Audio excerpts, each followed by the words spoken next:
ओम शांति। आज 26 अक्टूबर 2024 आज की साकार मुरली के अनमोल मधुर महावाक्य सुनेंगे। मीठे मीठे बाबा के मीठे बच्चे। सर्वशक्तिमान बाप आया है, सर्व शक्तिमान बाप आया है तुम्हें शक्ति देने। जितना याद में रहेंगे उतना शक्ति मिलती रहेगी। जितना याद में रहेंगे उतना शक्ति मिलती रहेगी। प्रश्न है, इस ड्रामा में सबसे अच्छे से अच्छा पार्ट तुम बच्चों का है, कैसे? उत्तर है, बाबा कहते तुम बच्चे ही बेहद के बाप के बनते हो। तुम बच्चे ही बेहद के बाप के बनते हो। भगवान टीचर बनकर तुम्हें ही पढ़ाते हैं तो भाग्यशाली हुए ना। विश्व का मालिक तुम्हारा मेहमान बनकर आया है। विश्व का मालिक तुम्हारा मेहमान बनकर आया है। वह तुम्हारे सहयोग से विश्व का कल्याण करते हैं। तुम बच्चों ने बुलाया और बाप आया, यही है दो हाथ की ताली। बाबा कहते तुम बच्चों ने बुलाया और बाप आया, यही है दो हाथ की ताली। अभी बाप से तुम बच्चों को सारे विश्व पर राज्य करने की शक्ति मिलती है। ओम शांति। मीठे मीठे रूहानी बच्चे रूहानी बाप के सामने बैठे हैं, शिक्षक के सामने भी बैठे हैं।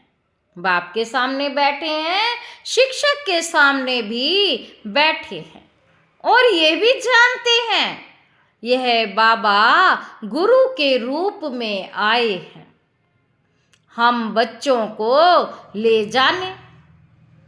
बाप भी कहते हैं, है रूहानी बच्चों मैं आया हूं तुमको यहां से ले जाने। यह पुरानी दुनिया बन गई है और यह भी जानते हो कि यह दुनिया छी है। तुम बच्चे भी छी बन गए हो। अपने को आपे ही कहते हो पतित पावन बाबा, आकर हम पतितों को इस दुख धाम से शांति धाम में ले जाओ। अभी तुम यहाँ बैठे रहते हो तो यह दिल में आना चाहिए।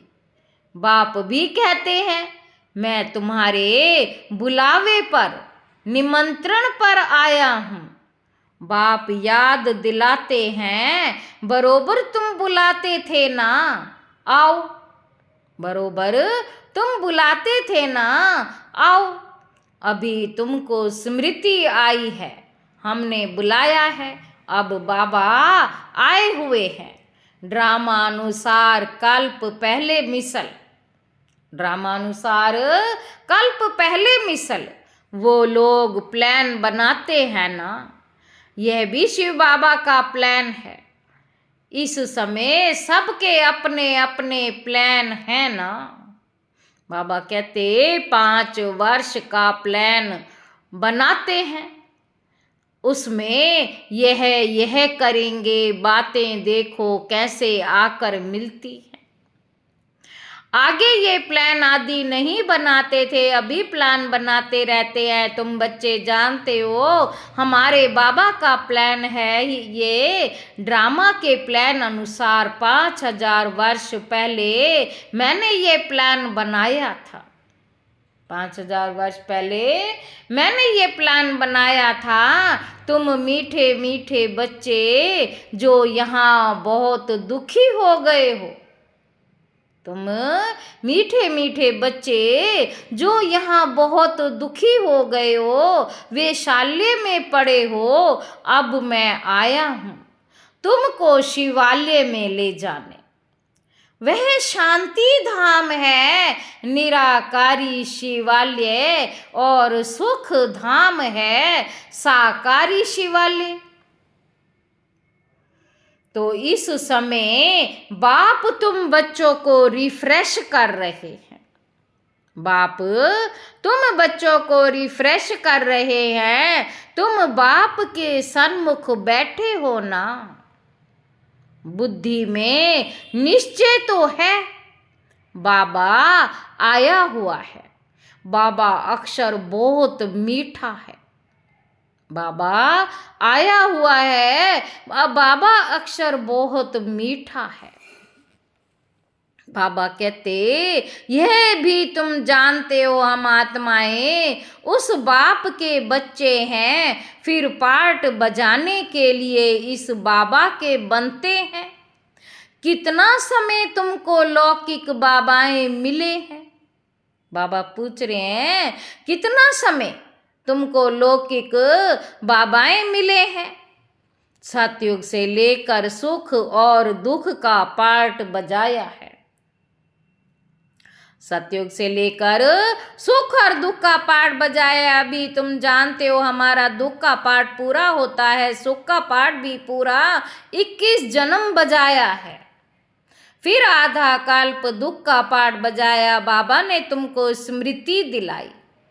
बाबा पूछते हैं बरोबर ऐसे है ना?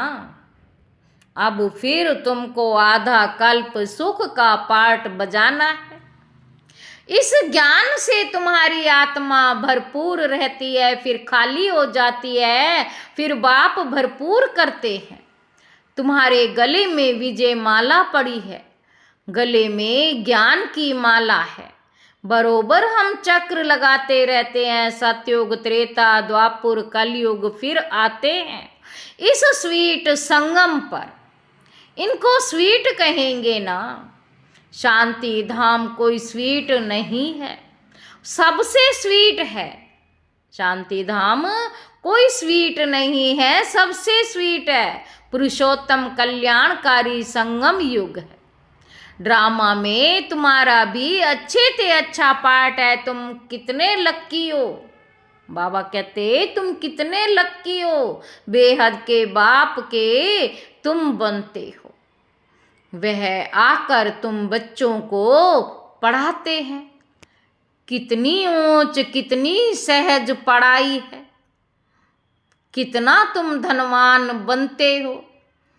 कितनी ऊंच कितनी सहज पढ़ाई है, कितना तुम धनवान बनते हो। इसमें कोई मेहनत नहीं करनी पड़ती। बाबा कहते डॉक्टर, इंजीनियर आदि कितनी मेहनत करते हैं। तुमको तो वर्षा मिलता है। बाप की कमाई पर बच्चे का हक होता है ना।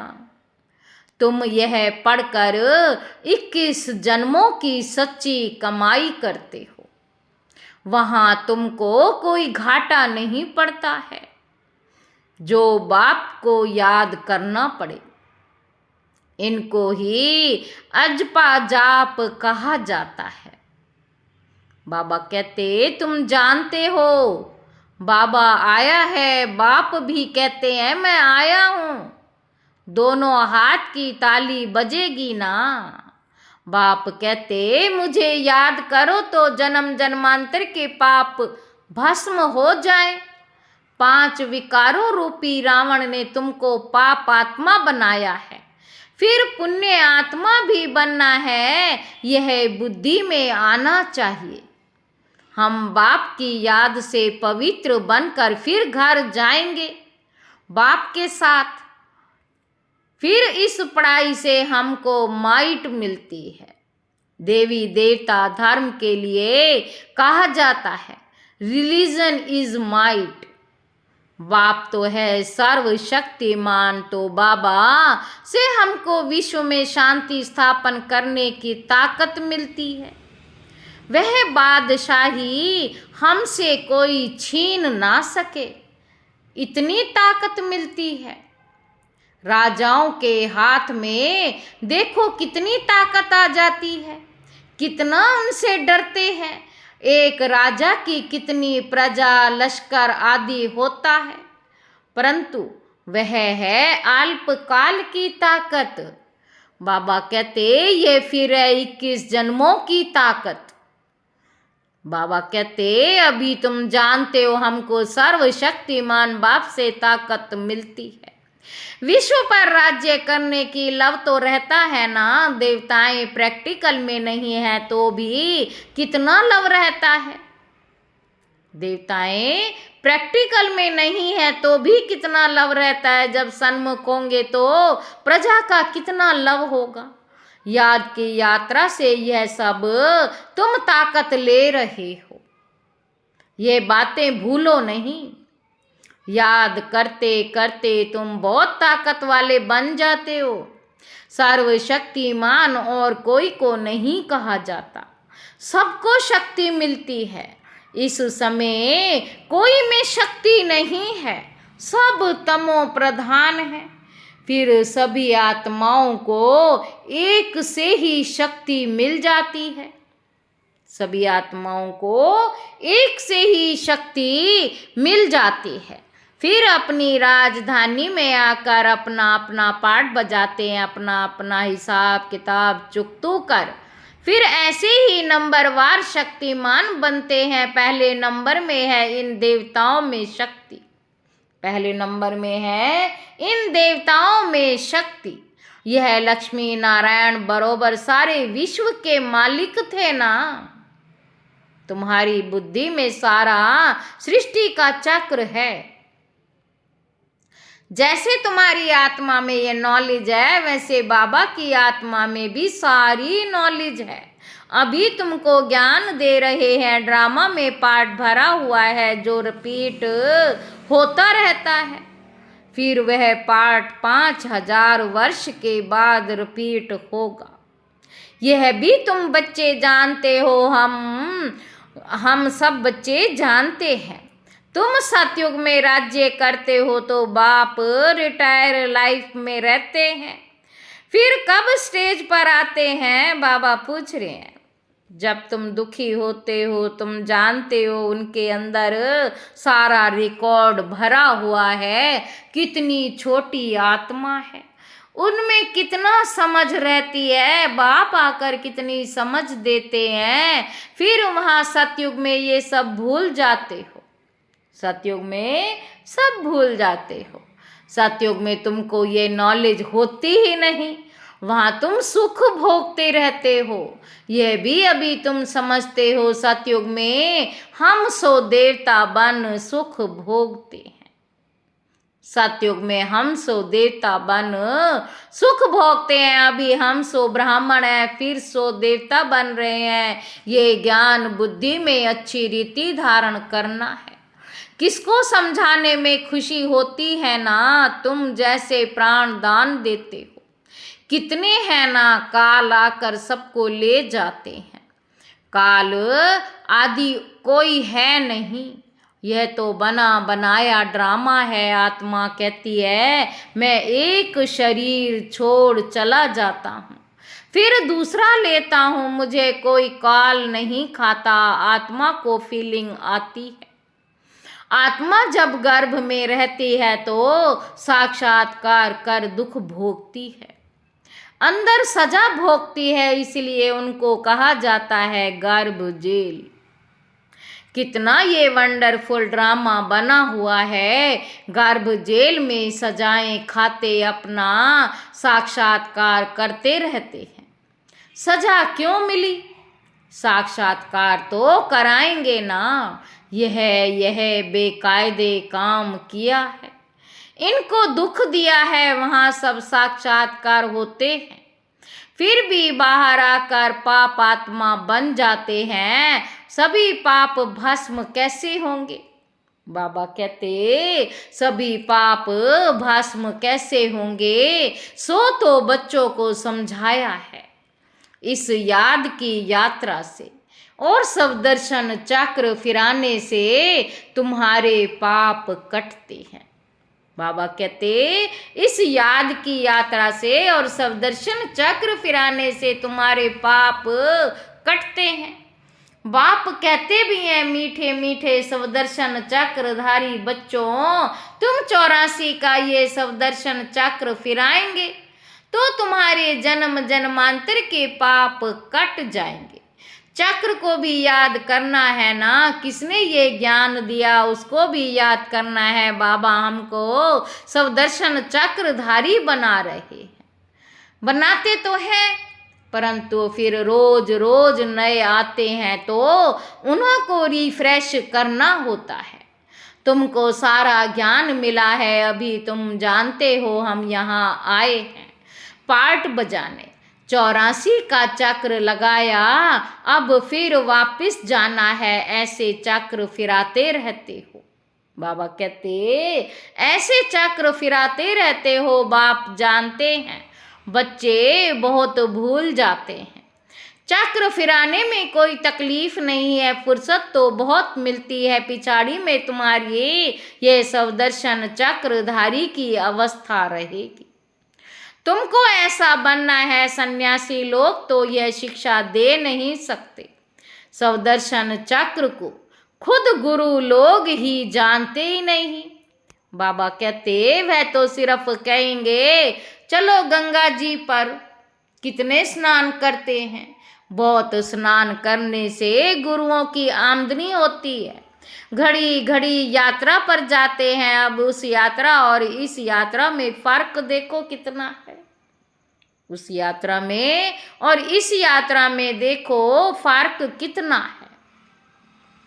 यह यात्रा वह सब यात्राएं छुड़ा देती है। ये यात्रा कितनी सहज है, चक्र भी फिराओ, गीत भी है ना। चारों तरफ लगाए फेरे, फिर भी हर दम दूर रहे।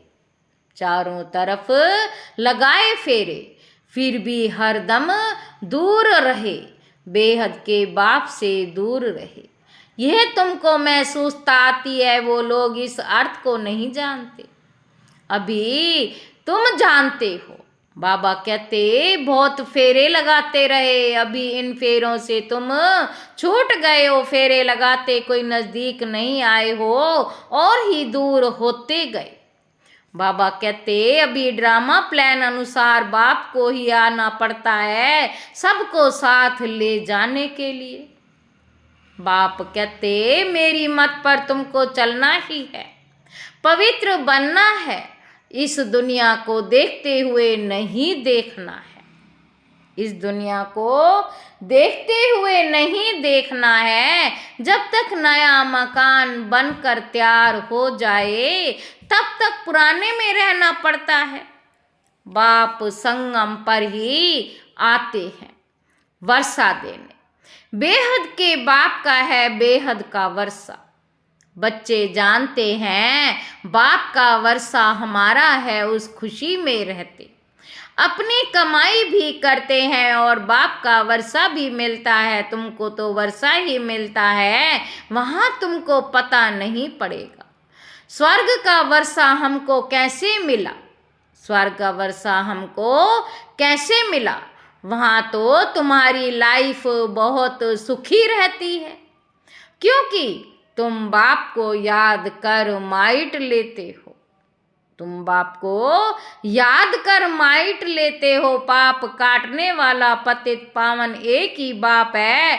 बाप को याद करने और स्वदर्शन चक्र को फिराने से ही तुम्हारे पाप कटते हैं।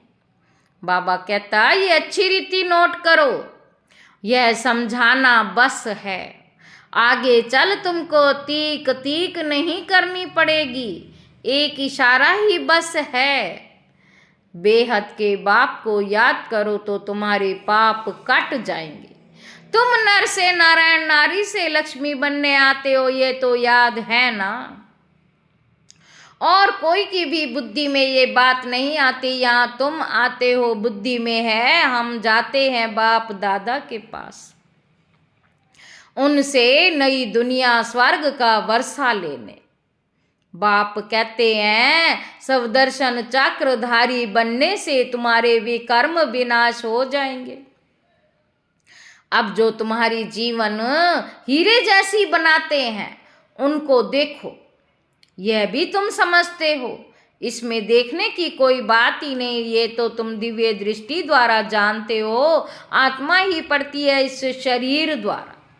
यह ज्ञान अभी मिला है। हम जो कर्म करते हैं, आत्मा ही शरीर लेकर कर्म करती है। बाबा को भी पढ़ाना है, उनका नाम तो सदैव शिव ही है।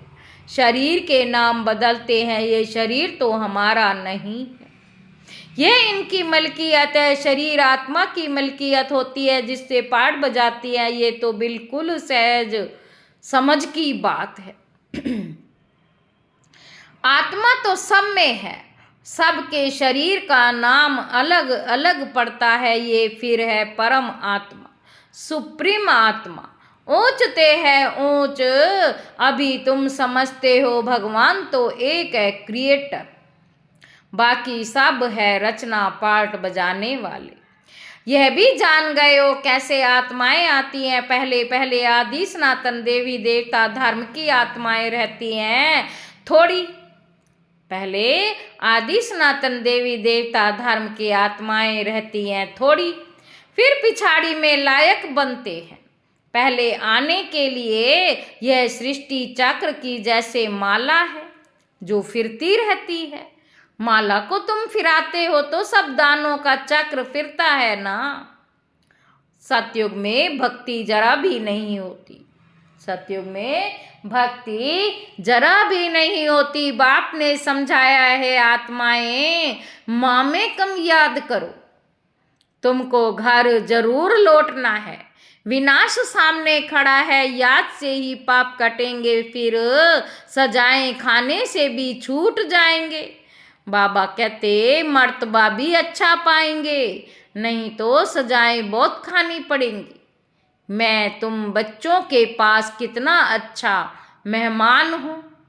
बाबा कहते मैं तुम बच्चों के पास कितना अच्छा मेहमान हूँ। मैं सारे विश्व को चेंज करता हूँ, पुराने विश्व को नया बना देता हूँ। तुम जानते हो बाबा कल्प कल्प आकर विश्व को चेंज कर पुराने विश्व को नया बना देते हैं। यह विश्व नए से पुरानी, पुरानी से नई होती है ना। तुम इस समय चक्र फिराते रहते हो। बाप की बुद्धि में ज्ञान है, वर्णन करते हैं तुम्हारी बुद्धि में भी चक्र कैसे फिरता है। तुम जानते हो बाबा आया हुआ है, उनकी श्रीमत पर हम पावन बनते हैं। याद से ही पावन बनते जाएंगे, फिर ऊंच पद पाएंगे। पुरुषार्थ भी कराना जरूरी है। पुरुषार्थ कराने के लिए कितने चित्र आदि बनाते हैं, जो आते हैं उनको तुम 84 के चक्र पर समझाते हो। बाप को याद करने से तुम पतित से पावन बन जाएंगे। अच्छा, मीठे मीठे सिक्के लदे बच्चों प्रति माता पिता बाप दादा का याद प्यार और गुड मॉर्निंग। रूहानी बाप की रूहानी बच्चों को नमस्ते। हम रूहानी बच्चों की रूहानी बाप दादा को याद प्यार और गुड मॉर्निंग। नमस्ते बाबा, नमस्ते, शुक्रिया बाबा, शुक्रिया। धारणा के लिए मुख्य सार पहला पॉइंट है, ज्ञान को बुद्धि में अच्छी रीति धारण कर अनेक आत्माओं को प्राण दान देना है, स्वदर्शन चक्रधारी बनना है। दूसरा पॉइंट है, इस स्वीट संगम पर अपनी कमाई के साथ साथ बाप की श्रीमत पर चल पूरा वर्षा लेना है। अपनी लाइफ सदा सुखी बनानी है। वरदान है, सर्व वरदानों को समय पर कार्य में लगाकर फलीभूत बनाने वाले फल स्वरूप भव। वरदात बाप दादा द्वारा समय प्रति समय, बाप दादा द्वारा समय प्रति समय जो भी वरदान मिले हैं उन्हें समय पर कार्य में लगाओ। सिर्फ वरदान सुनकर खुश नहीं हो कि आज बहुत अच्छा वरदान मिला। वरदान को काम में लगाने से वरदान कायम रहते हैं। वरदान तो अविनाशी बाप के हैं, लेकिन उसे फलीभूत करना है। इसके लिए वरदान को बार बार स्मृति का पानी दो, बार बार स्मृति का पानी दो। वरदान के स्वरूप में स्थित होने की धूप दो, तो वरदानों के फल स्वरूप बन जाएंगे। स्लोगन है, विशेषताएं प्रभु प्रसाद है, इन्हें सेवा में लगाओ, बांटो और बढ़ाओ। अच्छा, ओम शांति।